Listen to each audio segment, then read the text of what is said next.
to my YouTube channel on yoga and Ayurveda and all related questions. And we are still in our Q&A modus. So to support my channel, please be so kind to press the like and subscribe button, because it goes a long way to support my and our work here in Ayurveda and yoga. So today we are coming up with a lot of new questions, and as you know, they're always surprise questions. This is my favorite thing. I don't like to prepare much of the answers. So let's be curious what questions you have been sending to me. And I hope that you continue doing this, because this is the nicest way to have a dialogue about your genuine questions, inquiries, maybe misunderstandings, or just wanting to know more and more specific things that you cannot find anywhere else. Okay, so here we go.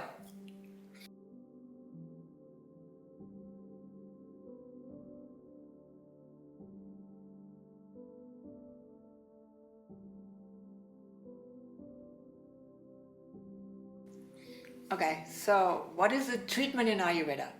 We have so many different treatment patterns.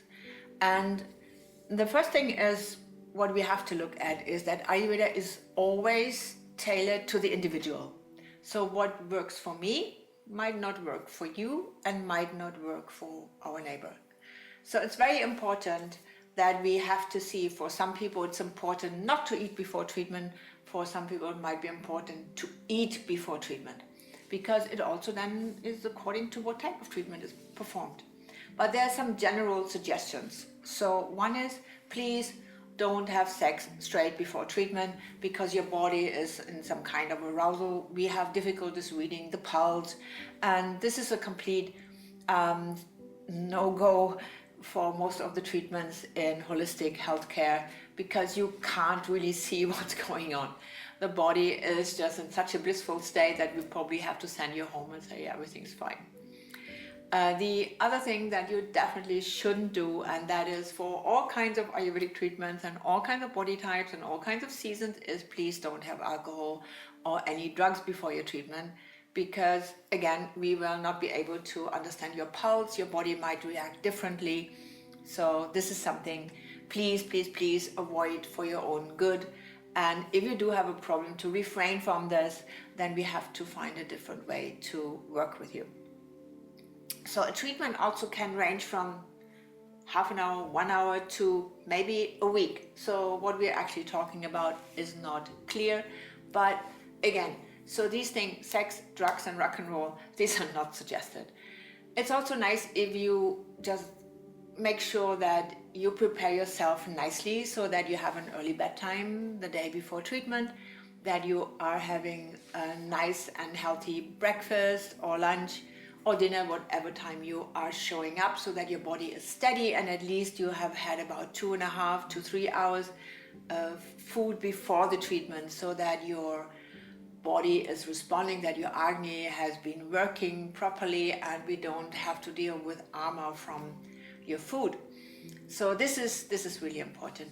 Also, from my own understanding, when people have been undergoing other treatments on the same day, just really, it's not a good idea to come then for an Ayurvedic oleation, for a Shirodhara, for a Dara, for whatever.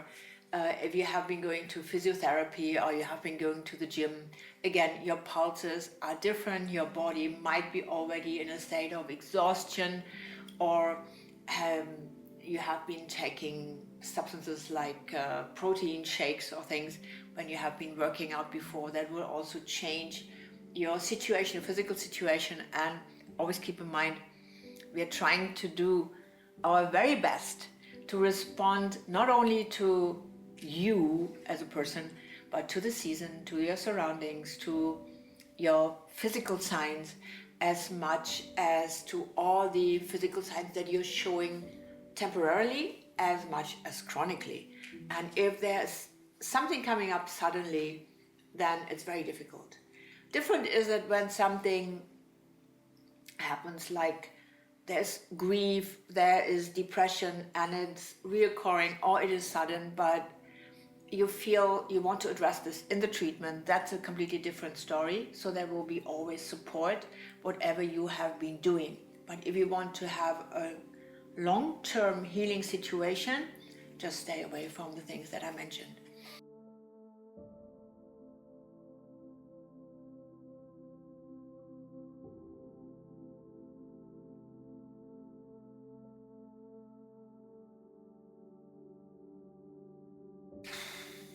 That's a very good question. We are dividing emotions and feelings. So emotions are normally considered things that just come up, and they are considered more of a physical state of the body. And because you can also measure them, you can measure anxiety by an increase of certain neurotransmitters and an increase of hormones in the body, of stress hormones. But it could be also the same thing with falling in love arousal. So emotions are a physical measurable sensation, more or less, while feelings, it is more our interpretation of a certain situation. So that makes it a bit difficult to answer. So if we follow the input of emotions constantly, because they're in a flux, we get distracted from our alignment towards proper health and proper connection to whatever surrounds you. Because emotions might not necessarily reflect the understanding of the situation, but could be also a response, like an arousal of past term memories. So going into all the faculties and differences of the mind will be definitely another longer podcast where we just look into the manas prakriti and manas vikriti, where we then have to define the differences of what is Ayurveda psychology or psychiatry and what is treating the mind in Ayurveda, because as I also mentioned in another podcast earlier, the mind is considered a part of the body. So emotions are part of a physical sensation. They're part of a body sensation. They are not part of your spiritual growth or your spiritual failure.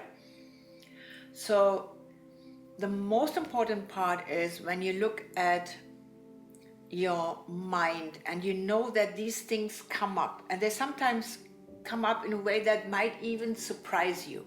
We say there are ripples of your vrittis, of your mental faculties, just clouding your consciousness.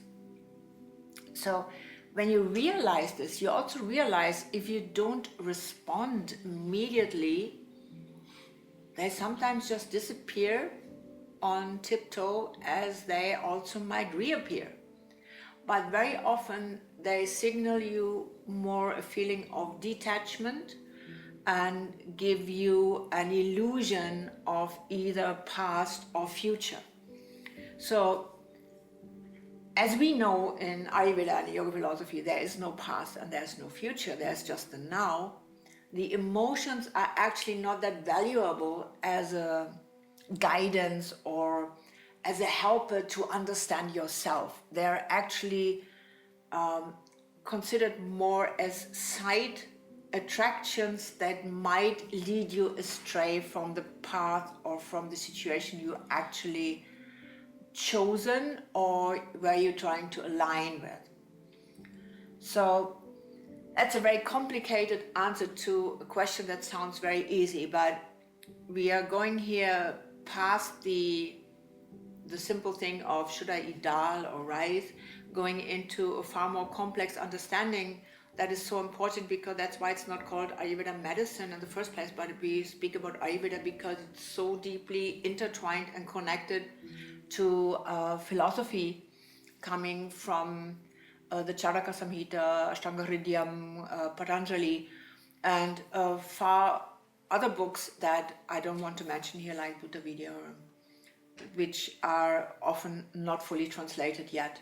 So we are leaving the common realm of understanding and going into deeper and more profound views on the mind in Ayurveda, that we can just explain with a simple question. But I would suggest to buy my book. This is the commercial part now, How the Breath Moves Inside You, by Austin Macaulay Publishers, where I take a lot of time to explain to you how trauma works in the Ayurvedic understanding and what are the solutions. So I hope this is still helpful, but I'm curious to get more of these questions from you.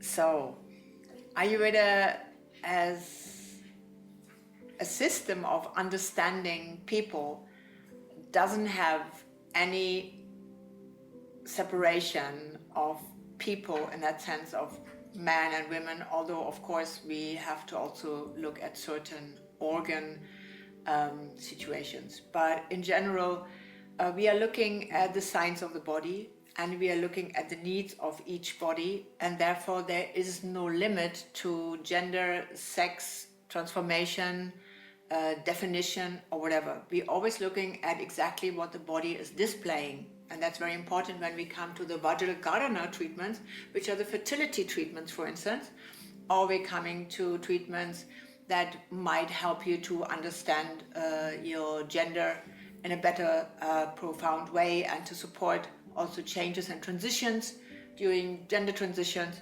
So that's a very important part, and also that comes also from the classics. Just always look at that situation in classical India, that there was not so much a definition of this is a man and this is a woman, but also the embodiment basically of both the faculties in every person, more or less. So that's very important because it differs a lot from other systems to understand who is who and why and what, how I identify. So that's something that's very profound. And also we see then beyond this identity of gender, we also see, of course, the treatment of the unborn, the treatment of the baby, the treatment of the toddler, the treatment of the younger person, and then through all the stages of life, of course, then also into elderly people treatment and accompanying the dying. So there is actually nothing that you would say, oh, that's excluded from Ayurveda, because Ayurveda, as we explained, is the science that helps you to understand the moment from your birth to the end. So how can there be anything excluded? Because anything that is happening to you, anything that you perceive, all this is part of your personal journey in your life.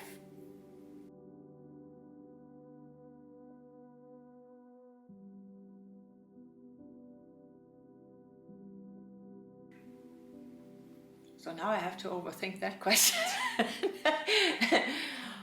Overthinking. So is overthinking catastrophizing? It can be, right? So that you always have the idea, if this is going to happen, or if I do this, this might be the outcome. What we see here is an unsteady mind. We have a mind that is constantly in a flux, which is a vata situation for the mind. If we look into the gunas, that's neither sattvic, it is a little bit rajasic, but we would say, even if it is in a flux, it could be considered as tamasic, because it is connected to an object. And this strong connection to an object, even if that object is a catastrophe, is an unhealthy state of mind. So what we have to do is to calm the mind, but therefore sometimes methods to keep more steadiness might go into the opposite direction, because that steadiness could also be clinging to objects that you might lose or objects that you want to gain. So these are the ideas of overthinking. You still have a thought that is attached, and therefore there will be suffering coming out of that attachment. So it's a very philosophical question beyond also being a psychological question in that sense. So anxiety and overthinking, seen as a restless part of the mind, need intervention, because they are constantly putting yourself under stress and you're losing the contact to the now. Therefore, we're using treatments like Shirodhara, we're using some herbal treatments like Brahmi, Shankapushpi. We're using a lot of preparations with milk and ghee because they all have the ability to reconnect on a deeper level by increasing rasa, increasing the first faculty of your physical dhatus, where we say this is the base of happiness. So if there's depletion through wrong food choices, through wrong lifestyle choices, then anxiety and overthinking might be a result.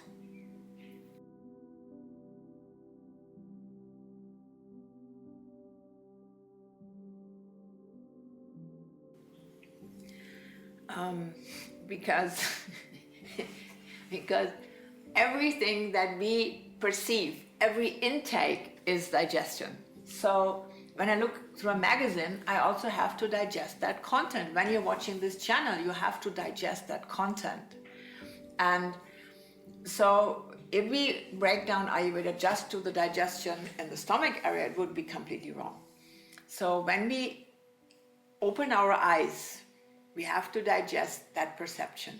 When we open our perception of smell and odor, we are also digesting already. Then the tongue, the taste, all these kind of things are preparing our body to respond accordingly. If we overload, for instance, our eyes with binge watching, we're disturbing the digestion in the stomach. So whenever we have a disturbance in any part of digestion, could be also on the skin by putting the wrong cream on, or just having fabric conditioner, which also disturbs the digestion of the skin. Whenever we put anything close to us, or we put our attention there, we have to digest it in order to make it a part of our experience. And if this is interrupted, our other part of the digestion will get interrupted. And when it gets interrupted, a lot of stuff keeps staying and solidifies. And we call this ama. This is a substance that sometimes is translated as autoimmune bodies. But you see, when I overdo things like binge watching, of course, that's not necessarily increasing autoimmune diseases, that's rubbish. Therefore, we have to look into a broader sense of digestion, assimilation, and making these things to me. So whatever influence is there, it will be a memory created inside me. And I have to make the proper choice if I'm able to process that information, that connection to the outside world, or if I maybe am overdoing it by scrolling. I think scrolling, when we put this into context of digestion, is a very, very bad habit because the information is so fast that we hardly can process it. It creates some kind of arousal, but it doesn't really lead to a proper memory that you can integrate, make part of yourself and make part of your own journey. It will stay outside, it will influence you, but it will not be necessarily part, each the thing you see as much as a walk in the forest and inhaling all the beautiful fragrances of the trees around you. That's a very different impression that you have to digest as well, but will have a positive input because also it reduces the fluctuations of the mind by staying far more focused. So staying focused and also having a diet that is focused and having a lifestyle that is focused helps you with your alignment, not with your balance necessarily, but helps you with your alignment towards the things that you want to achieve in order to make your life and other people's lives better.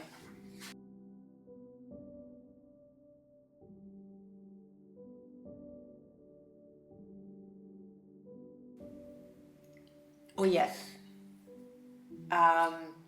There are so many techniques and suggestions. So one thing is we don't actually have an Ayurvedic technique like rub here and blow there or something like that.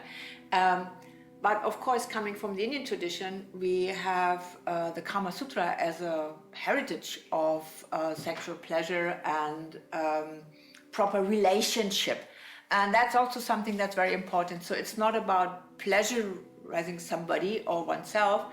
It is about connection, making proper connection, having proper conduct with somebody else. So there are beautiful ideas like cleanliness, which is definitely an absolute pro in my eyes, and also preparing yourself and preparing the lover for the beautiful encounter, like putting on your most beautiful dresses and having a good choice of food and making it into something like a feast, or like a sensational, pleasurable moment, opposed to a duty or a quick release. So to see it always in the context of beauty and enhancing your physical capacities by the right food choices, by the right lifestyle, and by the right surrounding is very, very important. And as I've been working also with several people from the porn industry, so we also had to then find ways how to substitute medications like Viagra, because that's a duty for that job. We were able to also create certain formulas that were enhancing sexual performance and sexual pleasure, which I think is absolutely great, without having then depletion and exhaustion after. But that's a big exception. I did a lot of research also for Kinderwunsch, like child wish, it's a very bad, like fertility treatments. And so by introducing treatments that remove AMA through Pipali, Amaparchana, through the removal of AMA through Pipali in a certain way, and by enhancing the digestive fire through Musta, for instance, and then creating lubrication and desire by applying Shatavari, because that's a formula then together which does gives a lot of, let's say, erotic appetite and leads to eroticism. I just want to keep that a bit different to the first mentioning, where we say that's maybe more of the sexual desire, and now we go into eroticism. So where you give herbs and substances that make the person feel really great. There is nothing that is more erotic than feeling good, healthy, in the right place with the right person. So that's the Ayurvedic look onto that. And then, of course, as I said, we have certain herbs like also ashwagandha can also help with erectile dysfunction. It can help with chronic back pain. It can help with tiredness and exhaustion. But this is something where I say, just look at the other things first. Just look if you're really a great match and if the moment is right. And if it's not right, then create right moments. So that's the real Ayurveda look at this. Just don't do things that are not aligned with you at this moment. Don't do it because somebody else wants it, or don't do it because you want to achieve something. Don't do it because you're attached to something. Just really do it because you're so rich and overflowing with joy.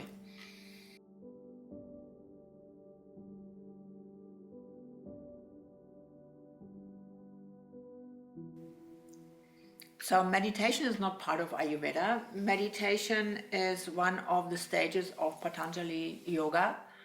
And we have the rule that meditation basically is for the healthy people. And now you might say that, yeah, but I know so many people who just have been prescribed meditation because they had mental issues. That's a bit dangerous in our eyes. And just because we have meditation courses for people with burnout, with mental exhaustion, doesn't mean that this is the right thing to do. But the other thing is also meditation, and what's considered now meditation might just be a very big gap in between, because the absence of thought, that's such hard work. It takes you years and years to achieve the absence of thought. And just sitting down and just rumbling through your previous thoughts and thinking, I actually could check my emails, this is not meditation, this is distraction. And it can be also dissociation. So what we would want is discipline. We want discipline for not being distracted. And the yogic way that we would call pratyahara, where we just take our senses away from objects, that's already a big achievement, and that's not as dangerous as really trying to meditate and maybe just getting very lost, which we often see when people have been attending certain meditative practices coming from Vipassana, for instance, when they're not ready, when they have not been accompanied, when they didn't have had guidance. So whenever you go into these things, just make sure you have a proper guidance where you feel safe.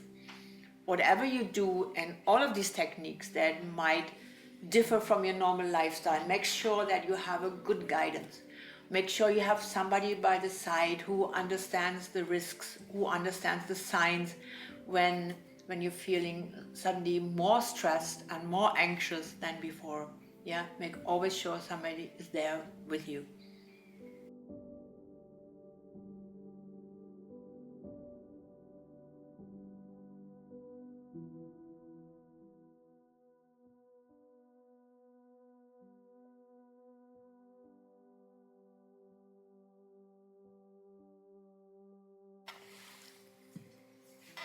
Two things to start a positive day when you feel burned out. It sounds weird, but one thing is avoid positive thinking because it makes you feel maybe more distracted.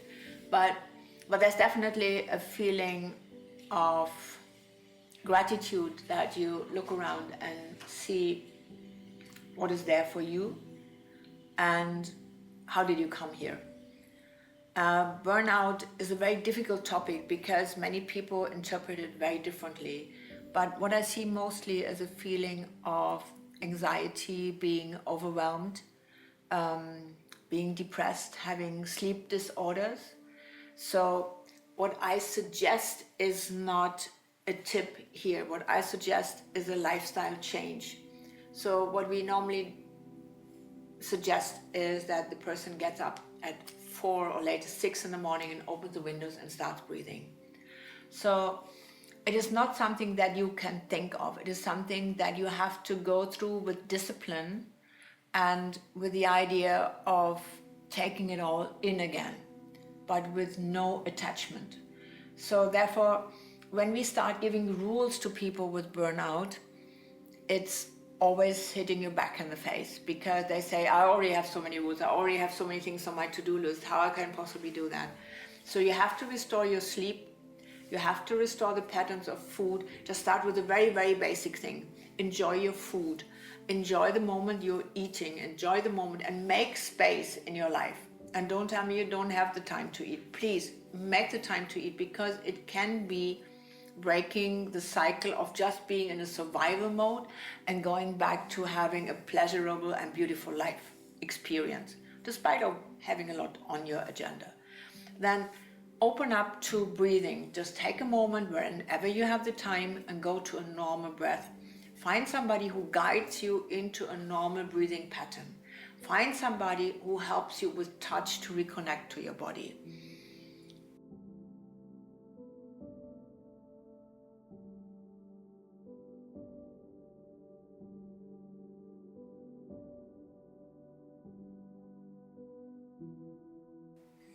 So I think that's actually how I thought Ayurveda is just so great for my patients.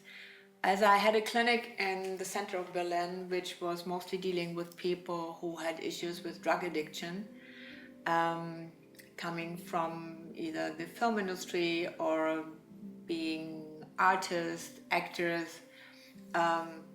So on the long run, they were first initially escaping this numbness in life and looking for a more deeper sensation and for more intense sensations in life, and then feeling a numbness during their normal days when they have been the coming down from drugs or alcohol, or coming down from a high-pitched performance. And probably we all have been there when we have been just pitching something that was so important and we delivered a speech or we had some great moments that then there's a big coming down. That's why Also, for instance, it is said that peak experiences like marriage or childbirth can cause the deepest depression, although these were the moments of the most expected joy. So in Ayurveda then, we are trying to find the purpose, and we're trying to introduce pleasurable and memorable moments through oiling, through herbal decoction, through discipline, through change in lifestyle. So whatever we decide to do with a patient, and mostly we try to convince them to have, for instance, the panchakarma, we find through the body that the person will say they genuinely feel better. They're coming back to an experience of a safe space inside them. And from that safe space inside them, they can slowly grow back into their body. So even when it looks we are just dealing with the outside, because we're not sitting there and talking to you or listening to you for 2 or 3 hours about all the miseries in your life, about all that happened in your life. We're actually not doing that, because we, as I said earlier, the past and the future are not there when you are there. You are there in the very moment. So we are interested in the very moment to change what's coming after this very moment. We cannot change your past. Therefore, we can only change your perception of that very moment. And if you give us the chance to really open up a bit, and we can just plant this little seed, this little ray of light back into your body, then the change will come from there. And one of the techniques really is, for instance, the Abhyanga. If there's not too much armor, then there's the Abhyanga, which is this 1 or 2 hour gentle flowing oil massage, or the Shirodhara, the oleation of the forehead. These are methods where people say, oh, great, I'm depressed and I just get an oiled body. What is that? But this is the way how we treat through touch, through very slow touch and medicated herbs.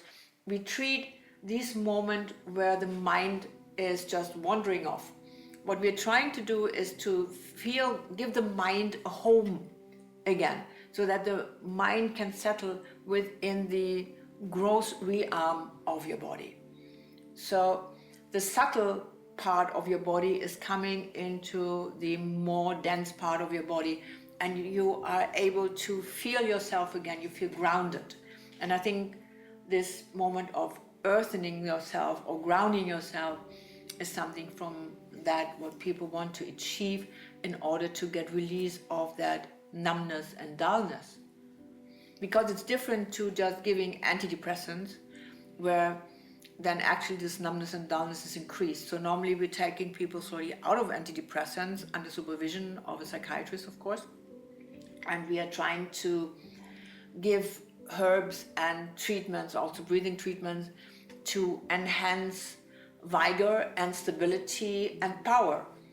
Because when you don't feel you have to run away, or you want to just cringe inside your body, but you feel strong enough to fight whatever's coming, this numbness is going, because you are able to embrace whatever's around you, because you're strong enough to handle.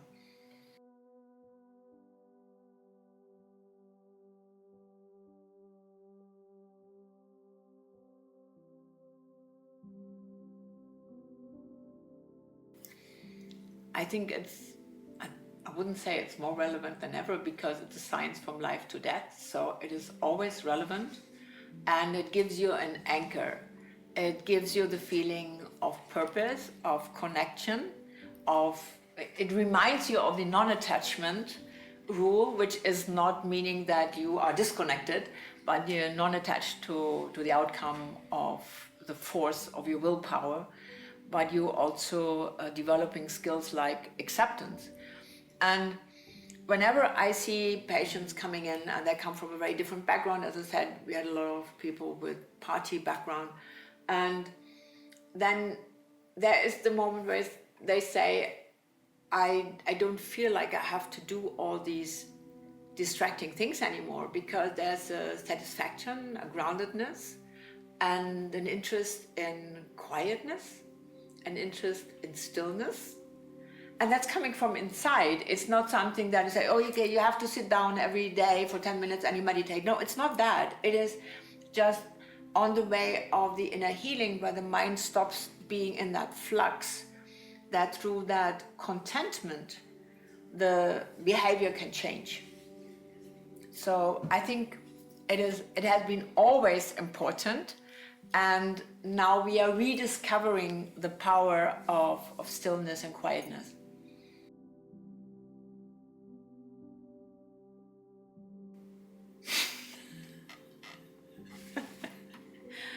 Every one of us is born alone and will die alone. Thank you. Okay, thank you so very much. It was a pleasure answering all your questions, and I hope you can get along with my answers and you find something that works for you. And I'm happy to clarify or go into more details. I'm happy to see you here again, and I'm wishing you a very happy day. Thank you very much.